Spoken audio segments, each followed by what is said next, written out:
Now we've spoken very briefly before about asymptotes. Going to do it again now. Let's say we want to say there's a vertical asymptote somewhere, and we used the previous limit as x approached 0. We did 1 over x squared. Well, let's just say now it's just 1 over x. So as we saw with 1 over x squared, we saw that approaching it from the left or approaching it from the right, we blew up to infinity. Just as a reminder of what that looks like. That was when we did this. If we approached from the left or we approached from the right, we blew up to infinity.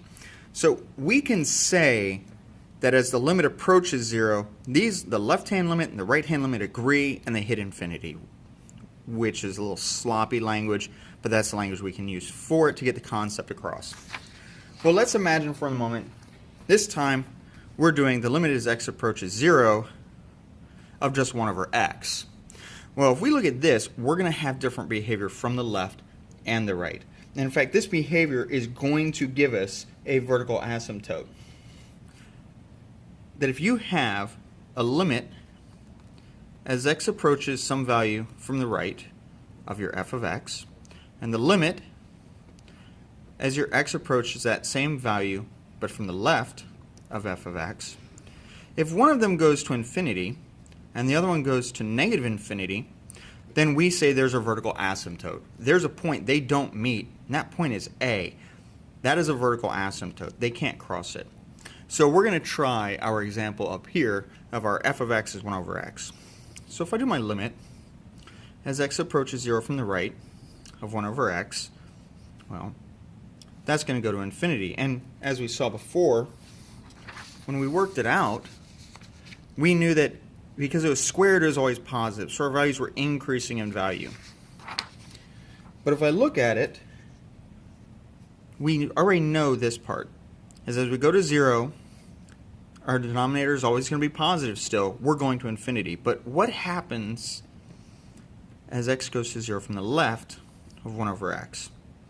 Well, that's going to go to negative infinity. And this is where we said it's the same logic went behind it. So if we look at it as a graph, we see, and we know from our previous arithmetic work and our rules for what happens when you divide positive by negatives, what's going to happen. If I want to plug in negative 1, well, 1 divided by negative 1 is negative 1. In fact, my denominator is always going to be positive. I'm sorry, my numerator is always going to be positive. My denominator, in this case, because I'm approaching from the left, I'm going towards 0 but not past it, is always going to be negative. I'm going to have a negative number. Well, if I do 1 divided by 2, that's 1/2. 1 divided by 1/2, that's going to be, 1 divided by negative 1/2 is going to be negative 2. We see our behavior. I'm going to negative infinity. While if we graphed it on our other side, we know it's going to positive infinity. In this case, we say the limit as x approaches 0 of 1 over x does not exist. We knew this from our previous lessons. If the left-hand behavior and the right-hand behavior don't agree, then the limit does not exist. And in this case, we have a vertical asymptote at 0.